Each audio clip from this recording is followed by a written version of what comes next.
Bonsoir et merci d'être avec nous ce soir. C'est le grand débat politique sur table ronde. Deux invités tête à tête. Dieudonné Mwende, il est à ma droite, membre du Conseil national du PPRD, communicateur de la majorité présidentielle du FCC automatiquement aussi. Oui. Bonsoir et bienvenue. Bonsoir. En face de vous, monsieur Isaac Bakoukou Boluku, je dois Boliko. dire... Très bien. Bonsoir. Bonsoir. Bienvenue. Merci.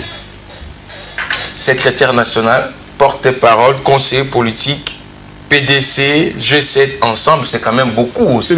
Ce n'est pas beaucoup. Mauvais Dieudonné, c'est MP, PPRD FCC. et FCC. Mais c'est valable pour lui aussi. Non, parce que FCC, c'est une plateforme. Ensemble, c'est une plateforme politique. Bon. Mais pourquoi autant de plateformes? Ça naît non, mais le jour. Non, pas du tout. Ça veut dire qu'on était des candidats. L'actuel président, c'est qui?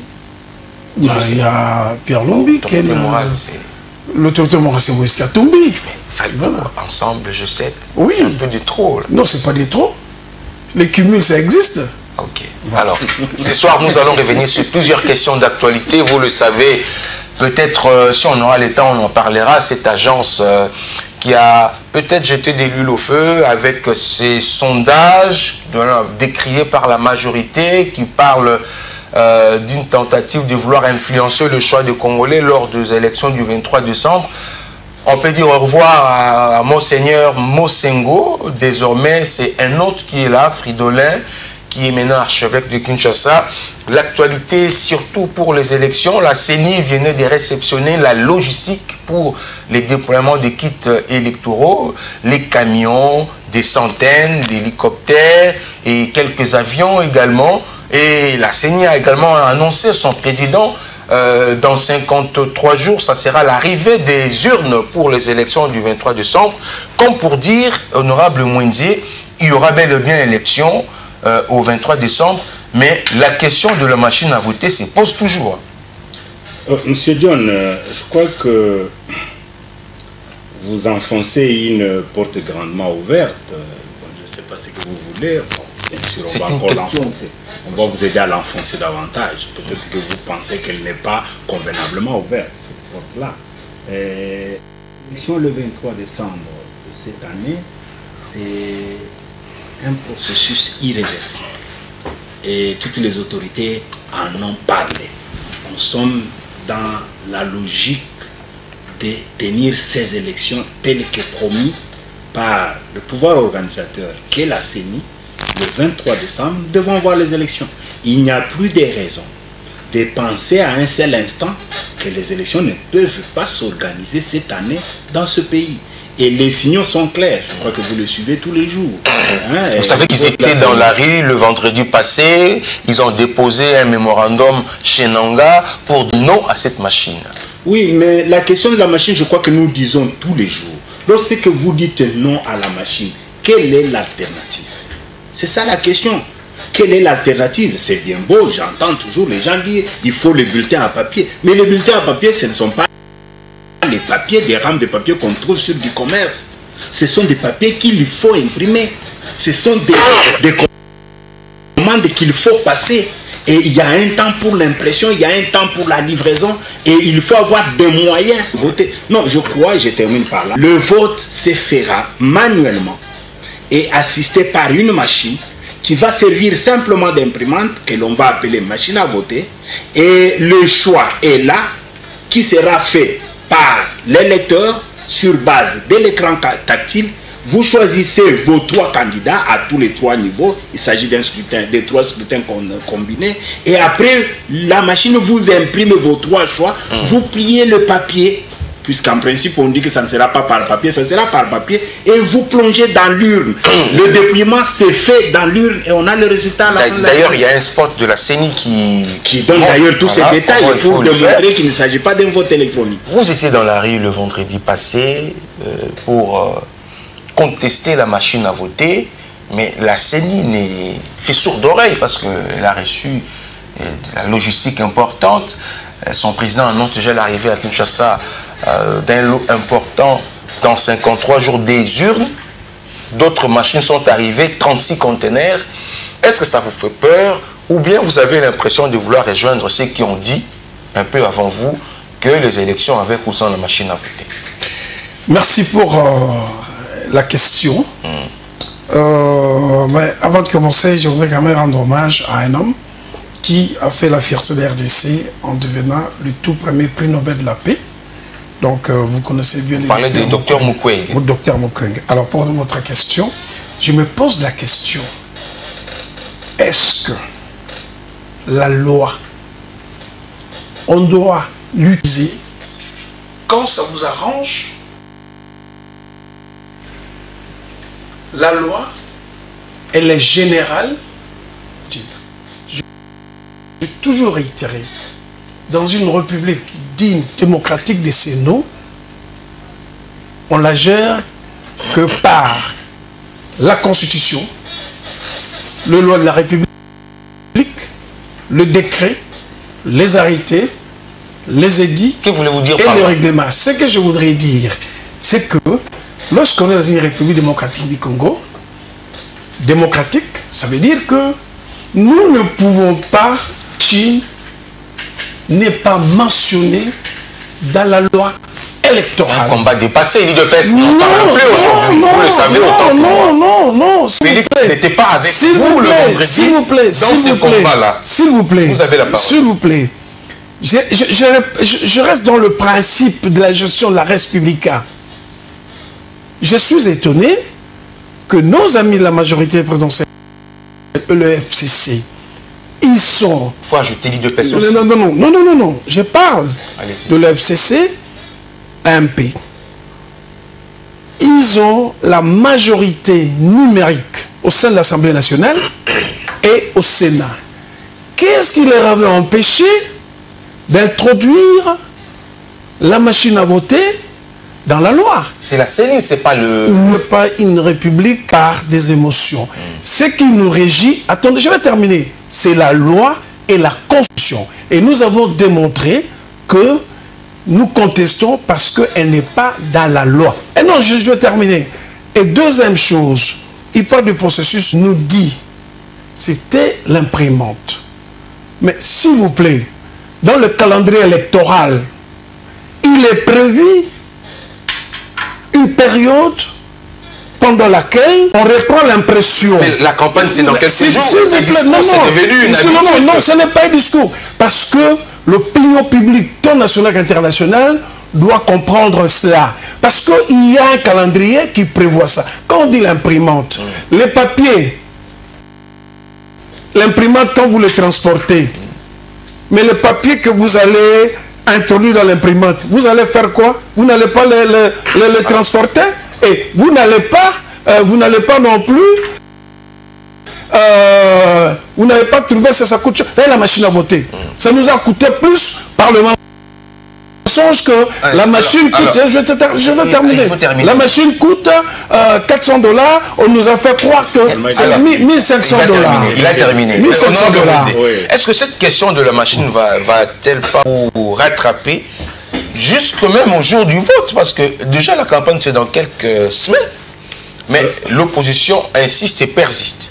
Non, ça nous l'avons toujours dit, M. John, que ce sont des subterfuges.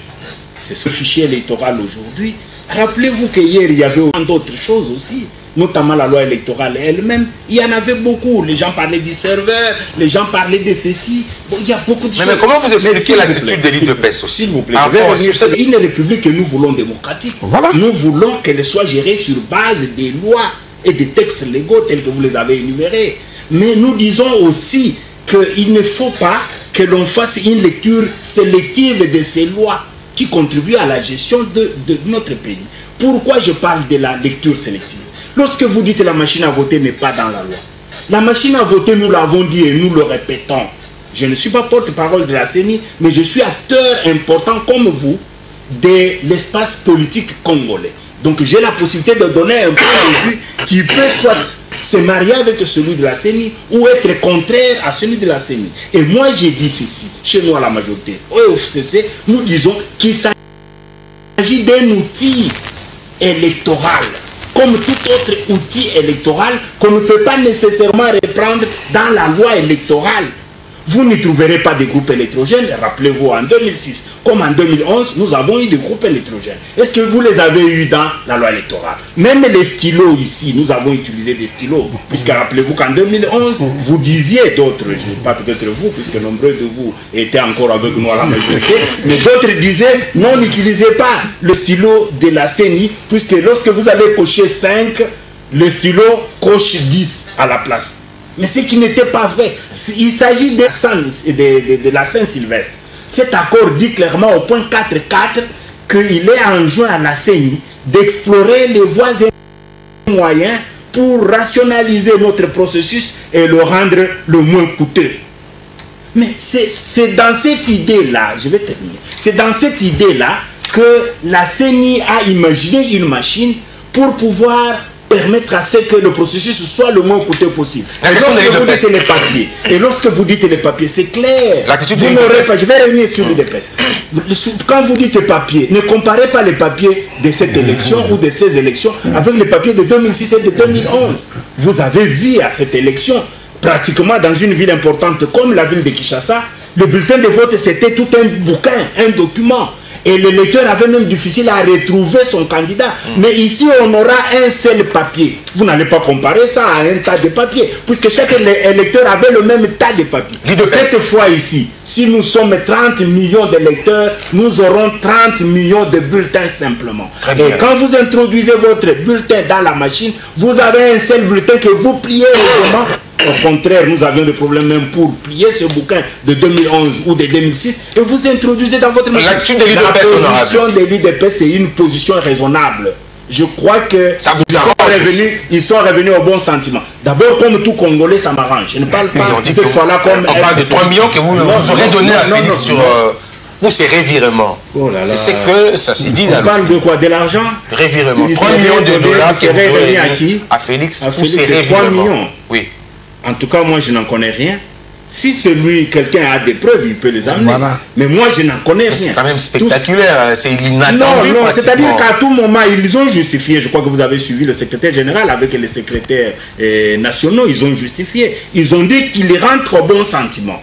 Ils ont eu une position avant, mais comme la politique est dynamique, ils veulent être aussi dynamiques avec la même politique. C'est leur point de vue, je crois que nous devons le respecter. Et d'un moment à l'autre, ça sera le même sentiment. Avec le G7 et ensemble. Avec le G7, il faut qu'il raisonne et qu'il rentre au bon sens. Peut-être pas Caméré, ça va prendre du temps. Monsieur Isaac Bakoukou, ne faut-il pas abandonner ces combats qui nous fait perdre du temps de la machine à voter, un peu comme l'a fait l'UDPS et Félix? Non, il y a ceci. Nous disons... Vous savez, dans une république démocratique, lorsqu'il y a même 10 personnes qui manifestent contre une décision ou une loi, il appartient d'être à l'écoute. Ça, c'est la première chose. Deuxième chose, nous avons démontré qu'on ne respecte pas les lois de la République. Quand bien même il a soulevé le point 4 de l'accord de la CV, ou qui était constitué de la majorité présidentielle, la société civile, l'opposition et la CENI, pour voir comment amener réellement le processus électoral. Chacun pourra apporter.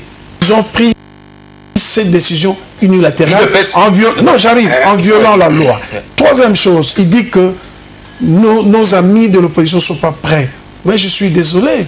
Si on regarde bien les statistiques par rapport au regroupement politique ou la plateforme qui a plus de députés, qui a plus de candidats, quelle plateforme? C'est l'ensemble pour le changement avec 48% pour les 2 scrutins. Ce ne sont que des candidats. Oui, non, mais tu sais, il y a un problème. Non. Quand vous dites que, donc, nous sommes prêts pour aller aux élections, mais on ne peut pas nous imposer des actes illégaux par rapport à la loi de la République. Ne fait pas comme vous sur cette question. Ce n'est pas ça, ce n'est pas ça. Il n'était pas là le vendredi. Je suis désolé. C'est l'UDPS. L'UDPS, c'est un allié. Pas du tout, mais je vais vous révéler quelque chose qu'aujourd'hui, nous avons démontré l'illégalité de la loi électorale. Mais nous disons aussi que nous allons, malgré le fichier corrompu, il n'y a pas à rejoindre, nous sommes avec l'UDPS.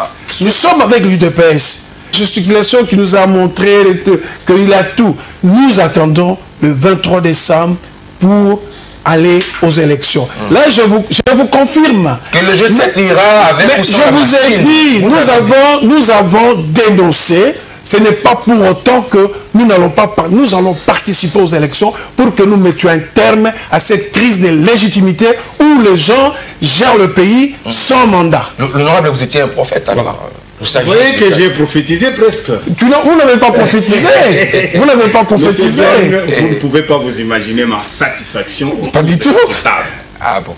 Alors c'est partagé avec les téléspectateurs. Oui. Okay. C'est-à-dire nous avons perdu de l'énergie inutilement pendant longtemps. On n'a pas perdu les énergies. S'il vous plaît, j'ai la parole. Je vous les ai laissés parler. Oui, je vous laisse parler. Ok. Nous avons perdu inutilement de l'énergie pendant longtemps. Des tonnes de salive pour qu'aujourd'hui, après l'UDPS, que ce soit le G7 qui nous informe qu'avec machine ou sans machine à voter, ils iront. Non, c'est l'opposition. L'opposition. Non, je parlais d'abord de cela au nom du G7. Il ne faut pas qu'on crée de l'opposition. Si vous nous dites que c'est une option levée de l'opposition, pour ma famille politique et pour tous les peuples congolais, puisque hier, on a pratiquement jeté des pierres sur l'UDPS, croyant que l'UDPS était en train de parler autrement, était en train de trahir. Vous venez d'évoquer même le cas de 3 millions de dollars qui seraient versés à l'UDPS, soit à son secrétaire général ou à son président. Mais aujourd'hui, nous avons la satisfaction que tout le monde qui rentre au bon sentiment, s'il vous plaît, c'est important. Est-ce que vous pouvez vous imaginer qu'il y a encore eu 3 millions qu'on aurait fait à toute l'opposition ou au G7? Non, je crois que nos amis rentrent petit à petit au bon sentiment, même si nous avons perdu de l'énergie. Mais 48%. S'il vous plaît. Ce qu'ils disent, c'est peut-être par rapport à leur famille politique, j'ai position dans ce ensemble. Aller à la CENI. Sur les plus de 15 000 candidats députés nationaux, la majorité présidentielle avec l'FCC a présenté environ, je dis bien environ 12 000 candidats partout à travers la République. Vous n'allez pas me dire le contraire. Qui sont premiers cette fois-là? Sur les plus de 19 000, au niveau de la députation nationale, toute l'opposition dans son ensemble n'a présenté qu'environ 3 000 candidats.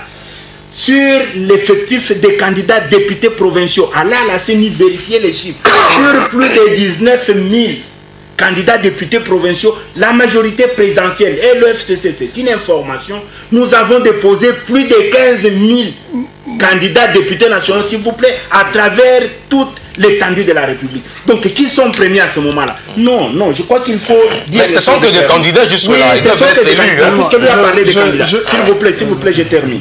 Et lorsqu'il parle d'écouter la minorité, je suis d'accord. Mais nous devons aussi savoir que dans la démocratie c'est aussi la dictature de la majorité. On peut bien vous écouter, mais lorsqu'on vous écoute, on sent que vous êtes à côté. Comme pour la machine à voter, voilà que maintenant vous venez rejoindre tout le monde. Le processus, il est consensuel.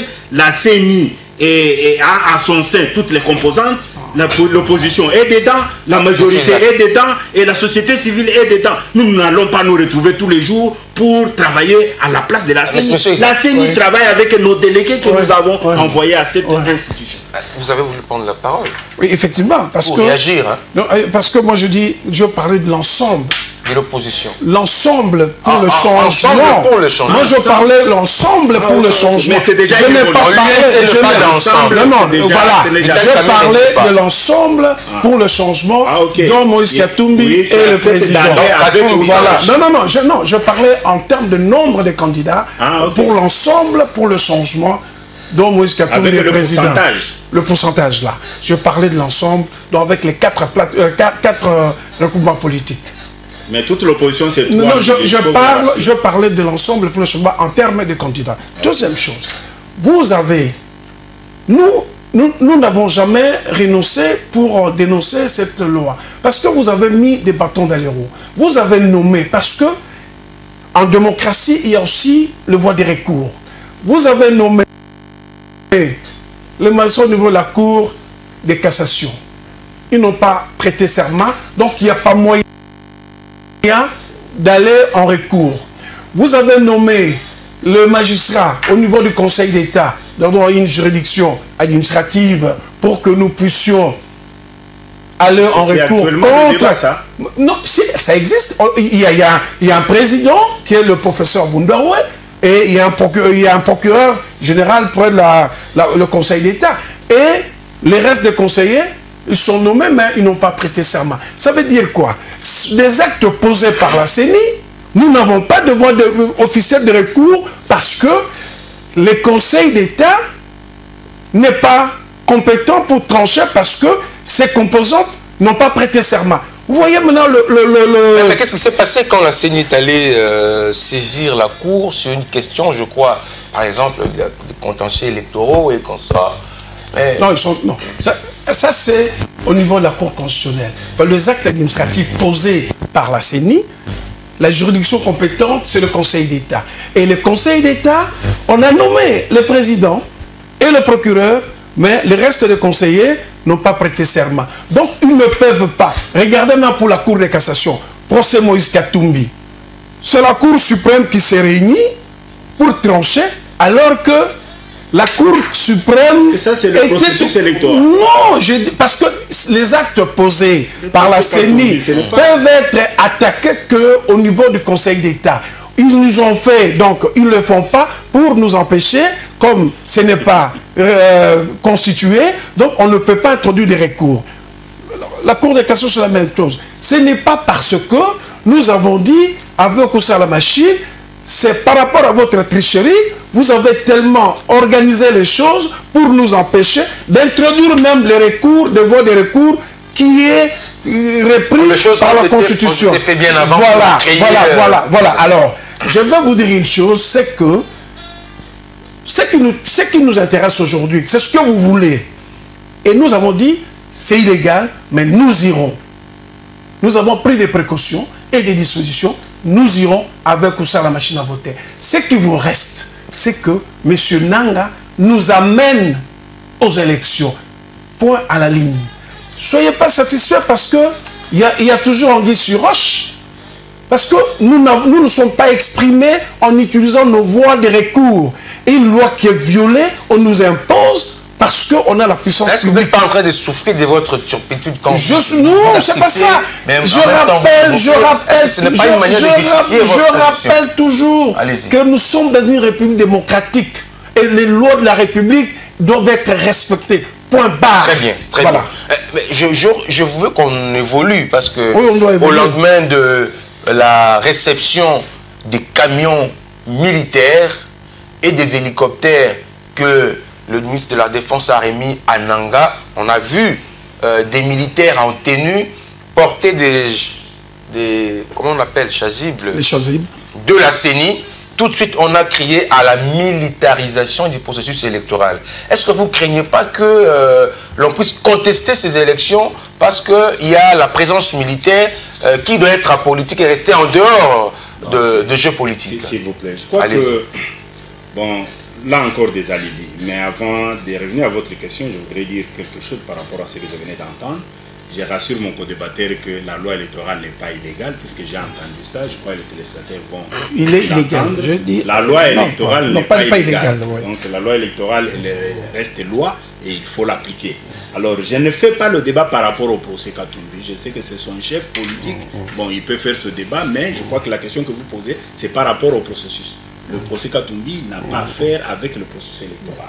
Mais lorsqu'il parle des conseils d'État, un peu du Méli-Mélo, avec la Cour de cassation, ainsi de suite. Mais moi, j'ai dit simplement ceci, que nous sommes dans un processus bien défini, et lorsque on veut attaquer la CENI par rapport à ces actes administratifs, il y a un temps pour le faire, et le temps viendra. La prestation de serment, c'est un acte que l'on peut, s'il vous plaît, la prestation de serment, c'est un acte que l'on peut poser aujourd'hui en un seul jour ou en quelques heures, et c'est terminé. Aujourd'hui, le processus n'est pas gêné par le fait qu'il y a des membres du Conseil d'État qui n'ont pas prêté serment. Non, le processus n'est pas gêné. Je crois que nous devons dire ça clairement. Nous étions dans une confrontation d'idées par rapport à quelques points précis. C'était l'utilisation notamment de la machine à voter. Et là, l'option est levée par votre plateforme ensemble et il n'y a pas d'autres questions. Mais est-ce que le processus électoral est-il militarisé? C'est ça la question. Réellement aux élections puisque les obstacles sont en train de... Est-ce que le processus électoral RDC est-il militarisé? Non, lorsque vous revenez sur la logistique qui a été présentée le lundi dernier par le gouvernement de la République auprès de la CENI, je crois que le processus n'est pas militarisé. Et il ne faut pas qu'on donne l'impression que c'est un premier acte qui a été posé. Puisqu'après tout, les gens, c'est peut-être à cause de la médiatisation ou c'est peut-être par le fait qu'on a vu réellement ces engins alignés sur le boulevard que l'on a pensé qu'on militarise le processus. Je vous le confirme, Monsieur Dion, que ce soit en 2006, que ce soit en 2011, et même en 2018, les élections de 2018, avec l'enrôlement qui a eu lieu avant, nous avons fait recours au matériel de FARDC. S'il vous plaît. Même au personnel aussi. Même opérationnel, s'il vous plaît. Au personnel. De quoi? Même au personnel du FARDC, les militaires. Non, mais je vais revenir sur quelque chose. Mais le processus lui-même, il est sécurisé par qui? Il est sécurisé par la police. Mais pas par les FARDC, par la police. Vous allez dans les bureaux de vote, les sites de vote, les sites... Partout, vous trouverez la police. Ce n'est pas dit qu'on a militarisé, mais il s'agit des engins militaires. Les engins militaires que l'on présente par le gouvernement de la République à la CENI. Mais le gouvernement va les amener comment? Il faut amener des chauffeurs qui sont naturellement des militaires. S'il vous plaît. Et quand ces militaires, c'est comme nous les civils, quand vous arrivez dans les installations de la CENI, vous portez l'équipement de la CENI. Ça se fait comme dans les mines. Arrivez dans une mine, on vous met l'équipement des miniers ou des ingénieurs de mines. Ce n'est pas dit que vous devenez ingénieur. Non, c'est pour la protection de l'endroit et que l'on sache qui est qui. C'est pour vous distinguer. Donc vous avez vu ce jour-là, les militaires prendre les tenues de la CENI, amener les engins auprès de la CENI et immédiatement après ils sont répartis. Mais il va se poser un problème puisque la CENI a clarifié.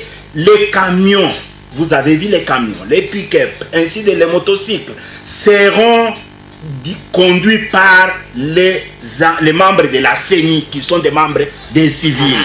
Mais sauf pour les hélicoptères, la CENI n'a pas de pilote. Il faut se dire des choses clairement. La CENI va recourir aux pilotes des FARDC. Mais je termine par une chose.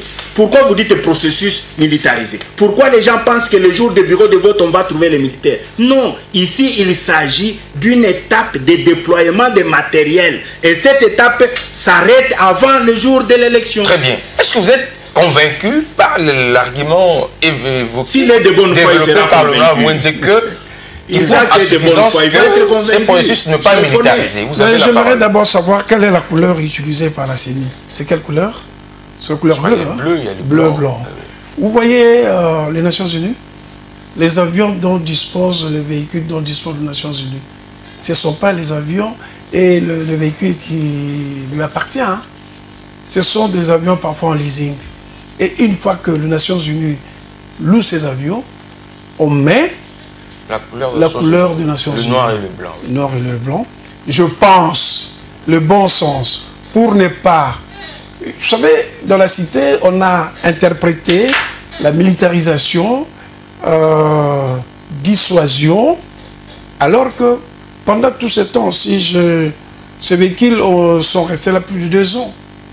Si c'était destiné à la CENI, on pouvait bien les repeindre. Bien avant et préparer. Oui, bien sûr, bien sûr, bien sûr. Mais pas ça va être retourné à l'armée. Non, mais écoutez, toute la logistique de la CENI, soit 2006-2011, c'était retourné. Mais ce n'est pas un don fait à la CENI, c'est juste un appui, un soutien, mais ça va... Bien ceci. Mais néanmoins, il faut faire bien les choses. Vous pouvez bien repeindre. Et pourquoi tous ces spectacles? Oui. Qu'est-ce que vous attendez par spectacle? Oui. Pour vous? D'abord, le pauvre monsieur qui mange que quand il sort de la ville, il n'est pas sorti parce que la ville était embouteillée de telle sorte que beaucoup de... Et il faut le voir le soir. Comment les gens sont rentrés chez eux. Symboliquement, on peut amener 4-5 camions parce que je suppose que la CENI dispose d'un entrepôt où il entrepose... Ils ont fait des tapages sur le boulevard. Voilà. C'est la poudre aux yeux. Mais ce qui nous intéresse, c'est bien les matériels sont là, que M. Nanga nous amène, malgré cette présentation extravagante, néanmoins, ces matériels sont là et ça nous serve pour le 23 décembre. Mais dans le bon sens, voudrait que ces matériels soient repeints, si ce n'est pas le cas, 2 ou 3 camions. Une remise Remise symbolique et tout le monde sait où sont entreposés. Il parle de la médiatisation. Oui, mais les entrepôts de la CENI, on pouvait l'ouvrir. Ce qu'on a remis à la direction générale de la CENI, ce n'était qu'un échantillon, mais les matériels sont stockés. J'aurais souhaité qu'ils amènent les hélicos. Les hélicos peuvent atterrir n'importe où. Pourquoi ils n'ont pas fait venir l'hélico et atterrir à la gare centrale? La gare centrale. Donc, ça veut dire que ce n'est que poudre aux yeux. Mais moi, je dis simplement que, ok, c'est bien. L'objectif pour nous, aujourd'hui, que ces matériels nous servent à aller aux élections pour que nous mettions un terme dans cette crise de légitimité que les gens nous dirigent dont les mandats sont expirés. C'est le souci des Monsieur Dion, vous avez failli nous... Vous voulez réagir? Vous constatez que vous avez failli nous opposer sur un point où des bonnes fois, on débattait là. C'est une opposition à live. S'il vous plaît, je voulais qu'on prenne une autre question qui est très importante. Oui, mais j'ai réagi par rapport à ce qu'il venait de dire simplement. On va prendre une autre question. Je suis très content, je suis heureux aujourd'hui sur ce plateau, puisque pour une fois du moins, nous avons parlé le même là avec mon débatteur. Et il est revenu sur des aspects, il est revenu plutôt sur des aspects qui sont moins importants. Les refoulements enregistrés avec l'Angola risquent d'entraver les processus électoraux, surtout la date du 23 décembre. Est-ce que en quoi les refoulements de l'Angola peut constituer un danger?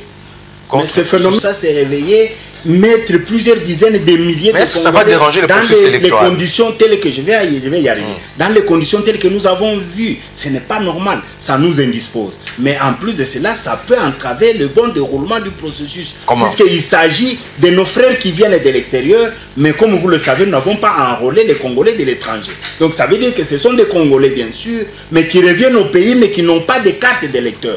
Et pendant le processus, quel sera leur comportement? Puisqu'ils seront tentés, puisque bientôt là ils vont intégrer la société congolaise, ils seront tentés de vouloir voter. Ils ne vont pas accepter d'être spectateurs en train de voir le processus se dérouler. Ça c'est de deux aussi, c'est l'insécurité créée dans ce milieu. Aller à Kamako par exemple, c'est plein de Congolais qui sont venus dans des conditions pitoyables, et dans ces conditions-là, comment voulez-vous que nous puissions avoir des gens, puisqu'en principe, nous disons tous les jours que le processus électoral pour nous, c'est un rendez-vous de fête, et le jour de l'élection, c'est comme un jour de fête. Comment allons-nous fêter avec nos frères qui dorment à même le sol, avec nos frères qui dorment affamés dans les sites de réfugiés, dans les sites d'agglomération?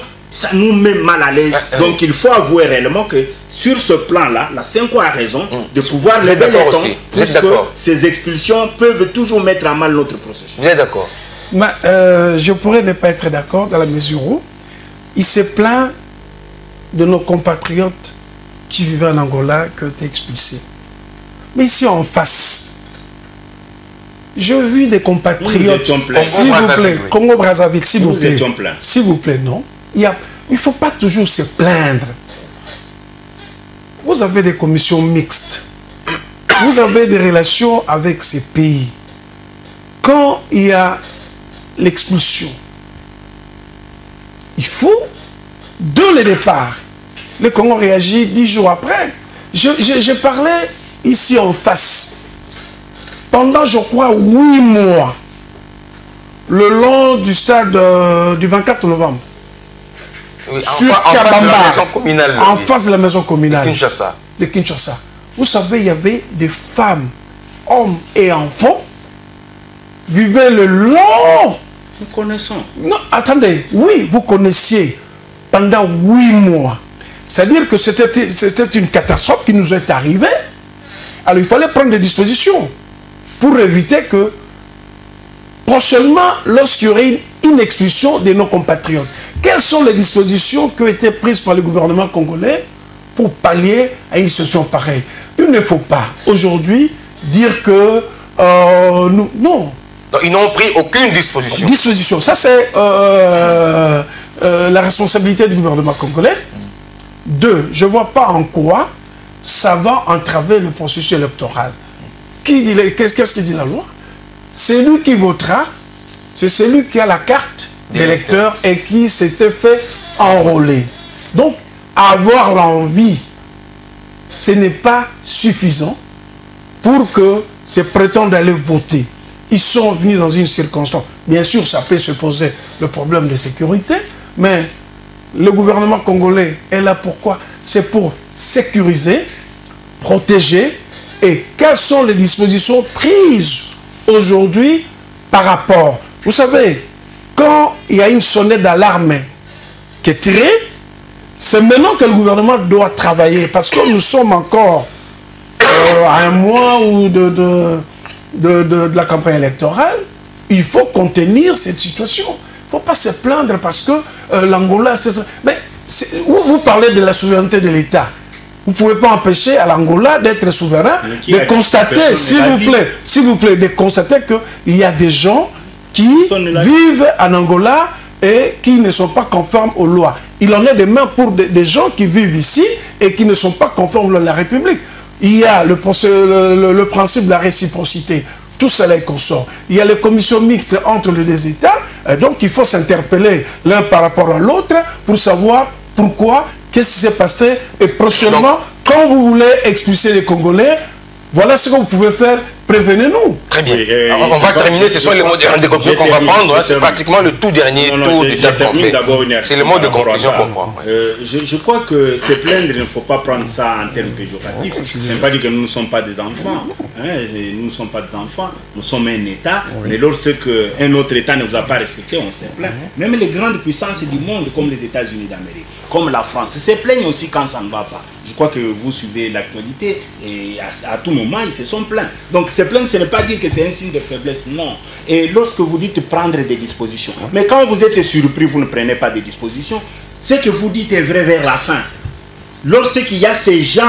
Ils ont fait 8 mois devant la maison communale ici. S'il vous plaît. Je crois que ça, ce n'est pas le débat. Le débat, c'est dire les réfugiés actuels qui sont un peu plus précisément dans le Kasaï, est-ce qu'ils peuvent gêner le processus? Je crois que c'était ça le débat. Mais dans le même moment, il a évoqué le cas de Brazzaville avec ceux qui étaient en face de la maison communale de la commune de Kinshasa. Mais la vérité, c'est quoi? La vérité, c'est que quand on est surpris, généralement, ce genre d'actes font que l'on ne soit pas en mesure de prendre en compte les effets collatéraux de cette surprise. Ça ne peut pas dire que c'est une faiblesse. Je crois qu'il faut pas qu'on fasse ce débat-là maintenant, puisqu'il n'est pas nécessaire, par le fait que tous nous avions reconnu qu'il y a eu une faiblesse par rapport à la prise en charge de nos frères qui étaient expulsés de Brazzaville. Même aujourd'hui, nous reconnaissons qu'il y a encore une autre faiblesse par rapport à nos frères qui sont expulsés de l'Angola. Mais ça ne dédouane pas les pays voisins. Ça ne peut pas permettre aux pays voisins de se comporter de n'importe quelle façon. Les lois qui nous réglementent en termes de droit international, c'est que lorsque un Congolais, par exemple le cas d'espèce, n'est pas en ordre avec votre pays, prévenez son pays d'accueil et d'origine. En conclusion. Et vous faites votre acte. Nous sommes d'accord. En conclusion. Alors, ce qu'on doit retenir. Ce qu'on doit retenir par rapport à quoi? Par rapport à l'ensemble de l'émission. Ce qu'il faut retenir, ce qu'il faut retenir, c'est que c'est la satisfaction par le fait que nos amis de Ensemble, comme l'UDPS, acceptent d'aller aux élections avec ou sans machine à voter. Je crois que ça a été une bonne nouvelle annoncée autour de cette table, à nous-mêmes ici présents et à tous vos téléspectateurs. Et je crois que c'est important. Moi, personnellement, c'est ce que j'ai beaucoup retenu lors de cette émission. C'est-à-dire que vos téléspectateurs, congolais comme à l'étranger, comprennent qu'ensemble, pour le changement, cette plateforme pilotée par Katumbi, Tchapoué, est d'accord d'aller aux élections avec ou sans machine à voter comme élu des peuples. Donc, mettez fin à ces cailloux, à ces pierres que vous jetez sur l'UDPS, puisque vous l'avez. On termine avec M. Isaac. En conclusion. En conclusion, je dis simplement que pour nos histoires de frères de l'Angola, il ne doit pas se dédouaner. Quand vous avez l'ouragan pour la première fois, la deuxième fois, on prend des dispositions. Il doit reconnaître ça. Nous avons, je peux conclure ceci, je dis ceci que Parce que... On vous a fait un chapeau ici. Non, non, ben écoute. Ah oui, mais ce n'est pas un chapeau. Parce que les problèmes, c'est quoi? Ils allaient dire, nous avons fait ceci, nous avons fait ceci, voilà les autres ont boycotté les élections. Nous ne voulons ni des dialogues, ni les glissements. Cap vers les élections. Voilà. Et ce n'est pas gagné d'avance. C'est notre point de vue. Ce n'est pas gagné d'avance. Mais nous avons dit, il faut arriver aux élections. Ils ont fait cette démonstration extravagante de matériel. Bravo. Mais nous attendons le 23 décembre pour qu'au mois de janvier, nous ayons un nouveau président, une nouvelle Assemblée nationale et un nouveau Sénat dans le respect de la loi. Je sais que vous ne respectez aucune loi de la République. Le Sénat, vous ne l'aurez pas déjà en janvier, vous aurez peut-être des nouvelles assemblées. Nous avons terminé pour ce soir. Merci beaucoup. La bonne nouvelle est annoncée. Je vous invite à vous serrer la main. C'est la fin de cette émission. Merci à Maurice Gigando et Alain Bolikango qui ont réalisé cette émission avec NL Agla Ibaïdi. Portez-vous bien. On va vous retrouver en rediffusion déjà demain à partir de 11h, le jeudi prochain pour un nouveau numéro. Portez-vous bien. Au revoir. Au revoir.